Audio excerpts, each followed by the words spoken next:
Before we get to the markets and the Dow's march toward 18,000, first to a major story that affects tens of millions of you who have cars sitting in your driveways or in underground garages near work. We're talking about a lethal airbag problem. At least it's been lethal, killing 5 people so far, but they are in millions and millions of cars today.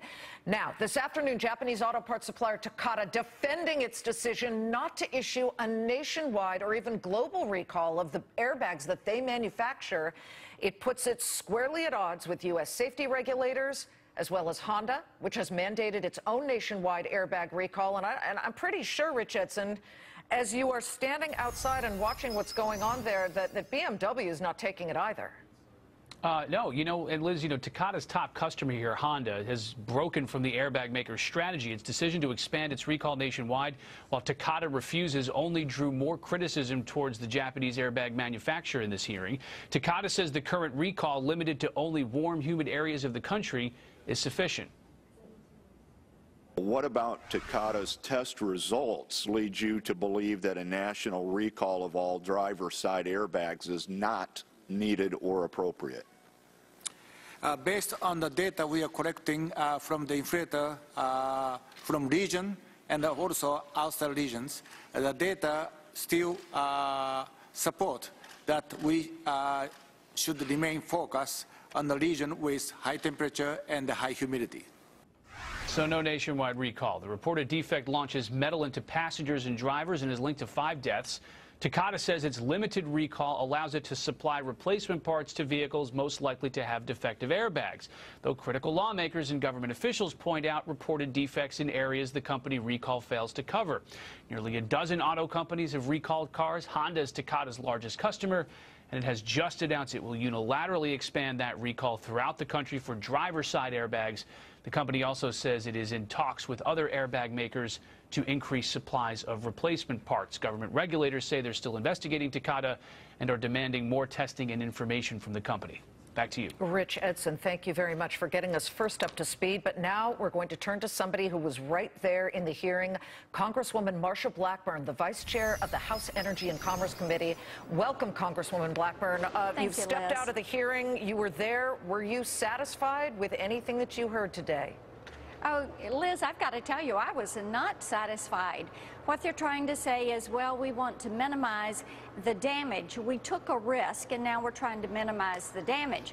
And what we could not get to was the root cause. Why did they decide to go with ammonium nitrate as the propellant in these bags?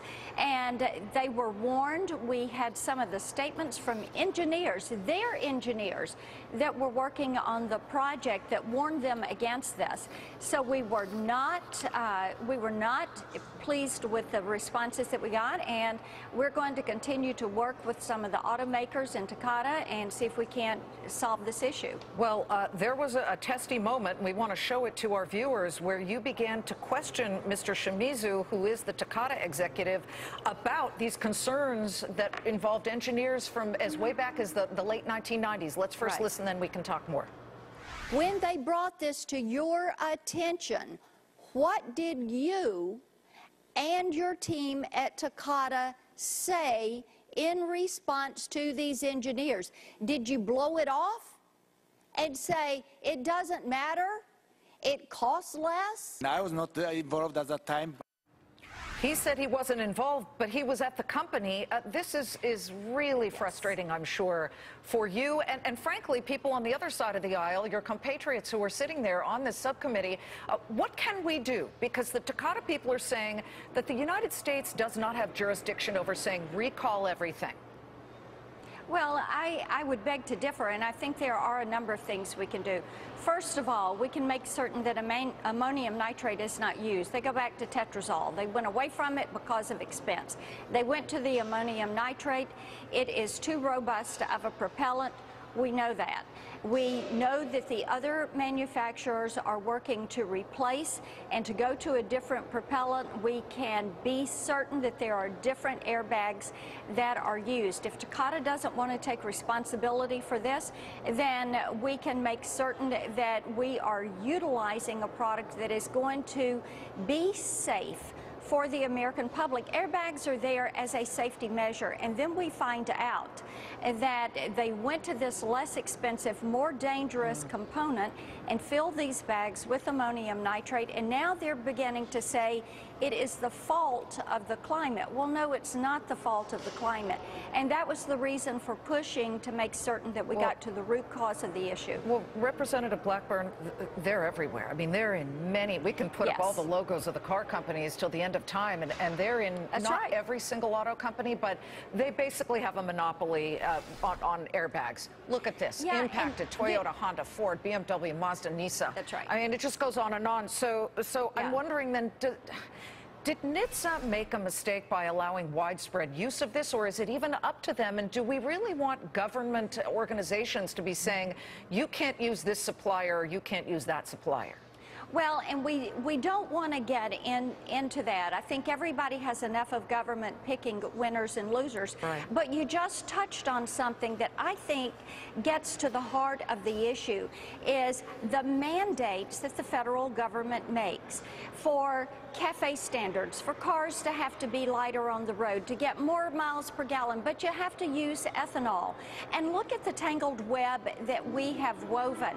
And it is time to have an adult conversation about where some of this is leading us. You know, Liz, I've talked to auto engineers that say when we're looking at upholstery fabrics, when we're looking at plastics, we talk about how you reduce the weight of the car by a half pound or so many ounces, things of that nature, all that goes in to getting a higher gas mileage.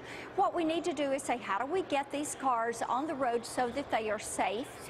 How do we make certain that individuals are safe in these cars? And how do we make certain that it's an affordable product that is in the American marketplace? Well, it's a hefty challenge, but we appreciate you and everybody on the Congressional Subcommittee listening and working on this. Thank you very much. Absolutely. Thank you. Congresswoman Marsha Blackburn.